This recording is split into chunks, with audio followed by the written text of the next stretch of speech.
அனைவருக்கும் வணக்கம். நம்ம இன்றைக்கி பார்க்க போகிறது என்ன அப்படின்னா, மோடி அவர்கள் பதவி ஏற்றுக்கிட்டார். ஸோ அமைச்சரவையும் வந்துட்டு நம்ம என்ன அப்படிங்கிறத டீட்டெயிலாக நமக்கு தெரிய வந்திருக்கு. இப்போது வந்துட்டு யூபி அப்படிங்கிறது ஒரு முக்கியமான ஒரு இடம்.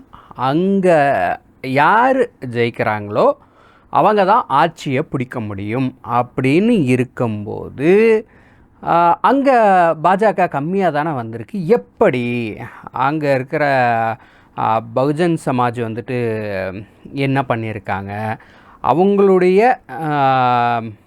ஒரு காரணத்தினால தான் பாஜக வந்திருக்கு இப்படிங்கிற மாதிரிலாம் பேச்சிருக்கு. இதில் என்ன உண்மை, யூபி நடந்தது என்ன அப்படிங்கிறத பற்றி நம்ம இன்றைக்கி டீட்டெயிலாக பார்க்கலாம். என்ன உண்மைத்தன்மை இப்போல்லாம் சொல்கிறாங்க பகுஜன் சமாஜை பற்றி, அவங்க மறைமுகமாக பாஜகவுக்கு ஹெல்ப் பண்ணியிருக்காங்க இப்படிங்கிறதெல்லாம் என்ன அப்படிங்கிறத நம்ம பார்த்துடலாம். சரி, மொத்தம் மக்களவை தொகுதி 80 தொகுதிகள் வந்துட்டு யூபியில் இருக்குது, உத்தரப்பிரதேஷில். அங்கே வந்துட்டு 43 இடங்களை காங்கிரஸ் கைப்பற்றியிருக்கு. இதே போன தடவை, அதுக்கு முந்தின தடவைலாம் நம்ம பார்த்தோம் அப்படின்னா 41, 63 அந்த மாதிரி இடங்களை வந்துட்டு பாஜக கைப்பற்றுச்சு. சரியா? அப்படி இருக்கும்போது இந்த தடவை வந்துட்டு 36 இடங்கள் அந்த அளவுக்கு தான் வந்துட்டு பாஜக கைப்பற்றி இருக்குது. அப்படி இருக்கும்போது எப்படி அப்படின்னு ஒரே குழப்பம் எல்லாத்துக்கும். ஏன்னா யூபியில் யார் அதிக வாக்குகள், அதிக இடங்கள் வராங்களோ அவங்க தானே மேலே போக முடியும், ஆட்சி அமைக்க முடியும் அப்படிங்கிற ஒரு இது. பகுஜன் சமாஜுடைய மாயாவதி அவங்க வந்துட்டு அதான் 39 வயசுலேயே அவங்க வந்துட்டு சிஎம் ஆனவங்க. அவங்க வந்துட்டு பட்டேல் என சமூகத்துடைய வாக்குகளை வச்சுருப்பாங்க அப்படிங்கிற மாதிரி விஷயம்லாம் இருக்குது. சரி, இது எப்படி வந்துட்டு நம்ம காங்கிரஸ்க்கு சாதகமாக இருந்திருக்கும் அப்படிங்கிறத பார்க்கலாம். ஏன் அப்படி சொல்கிறாங்க அப்படின்னா, நம்ம சமாஜ்வாடி பார்த்திங்க அப்படின்னா 2019 இவங்க கூட கூட்டணி வச்சு ஒரு 10 சீட்டை வந்துட்டு எடுத்திருந்தாங்க. யார்? மாயாவதி அவங்க. காங்கிரஸ் கடைசி வரைக்கும் கூட்டணிக்கு வர வைக்கிறதுக்கு எவ்வளவோ முயற்சி பண்ணியும் அவங்க வரலை. ஸோ இது பாஜகவுக்கு சாதகமாக போயிடுச்சு அப்படிங்கிறாங்க. கிட்டத்தட்ட காங்கிரஸ் அப்புறம் வந்துட்டு இவங்களோட சமாஜ்வாடி அவங்களுடைய பார்ட்டியுடைய ஓட்டு அவங்களுக்கு வந்துட்டு ஒரு 11 வாக்குகள் வந்துட்டு அங்கே பிரிச்சிருக்காங்க, 11 இடங்களை பிரிச்சிருக்காங்க. காங்கிரஸ்க்கு ஒரு 4 இந்த மாதிரிலாம் சொல்கிறாங்க. சரி, யூபியில் அதே மாதிரி இன்னொரு முக்கியமான விஷயம் பேசப்படுறது என்ன அப்படின்னா, அயோத்தி ராமர் கோவில் கட்டிட்டா இந்துக்களுடைய பெரும்பான்மையான வாக்கு பாஜகவுக்கு போயிடும் அப்படின்னு சொன்னாங்க.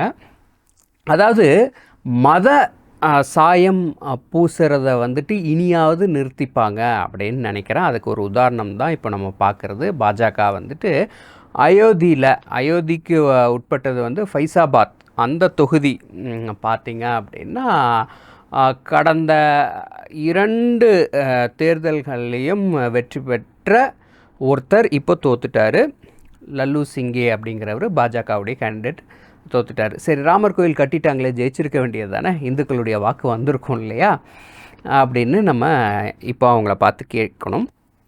இங்கே 22% ஓபிசியுடைய வாக்கு, 18% முஸ்லீமோட வாக்கு, 21% தலித் மக்களுடைய வாக்கு. ஸோ கிட்டத்தட்ட இந்த ஒரு 60% தான் அங்கே வந்துட்டு யார் வந்துட்டு ஜெயிப்பாங்க அப்படிங்கிறத தேர்ந்தெடுக்கிறது இவங்க கையில் தான் இருக்குது அப்படிங்கிறத நம்ம பார்க்க வேண்டியது இருக்குது.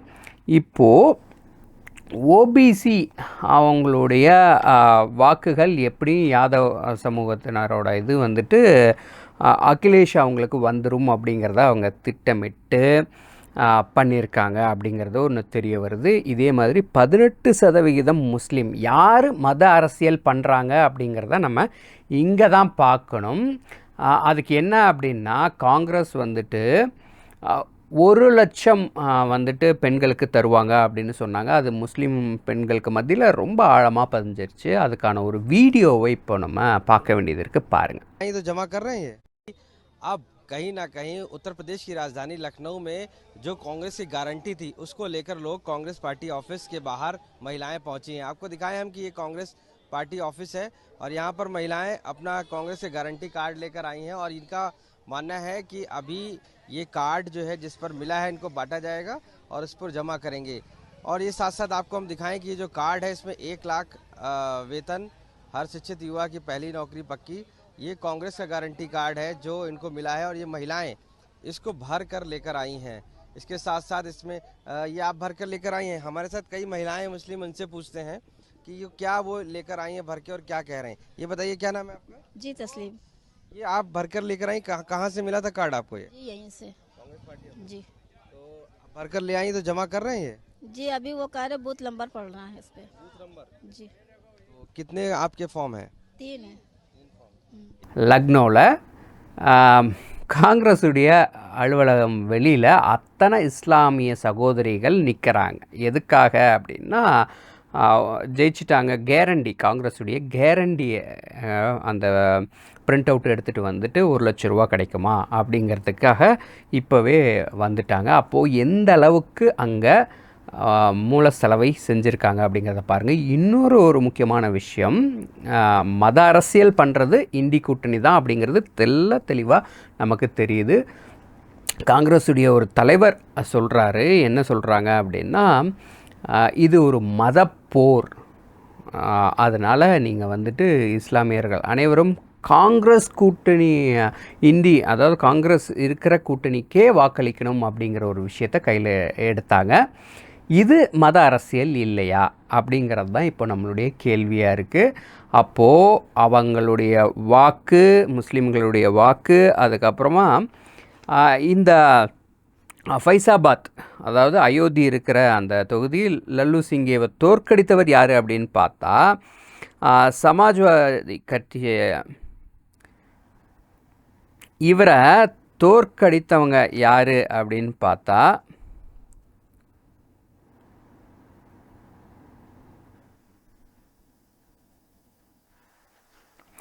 அதாவது பட்டியலினத்தில் ஒரு முக்கியமான பெரும்பான்மையான ஒரு சமூகமாக இருக்கக்கூடிய பாசி சமூகத்தை சார்ந்தவர் தான் ஆவதேஷ் பிரசாத் அப்படிங்கிறவர் தான் தோற்கடிச்சிருக்காங்க. அப்போ அவங்களுடைய மதம், அதுக்கப்புறம் ஜாதி, இதை பேஸ் பண்ணி அரசியல் பண்ணது யார் அப்படிங்கிறது நமக்கு கண்கூட தெரிய வருது. முஸ்லீம்களுக்கு காசு கொடுக்கறது, முஸ்லீம்கள் வந்துட்டு காங்கிரஸ் கூட்டணியை தவிர்த்து வேறு யாருக்கும் ஓட்டு போடக்கூடாதுன்னு சொல்லி முஸ்லீம்களுடைய வாக்கை பெற்றது இந்தி கூட்டணி.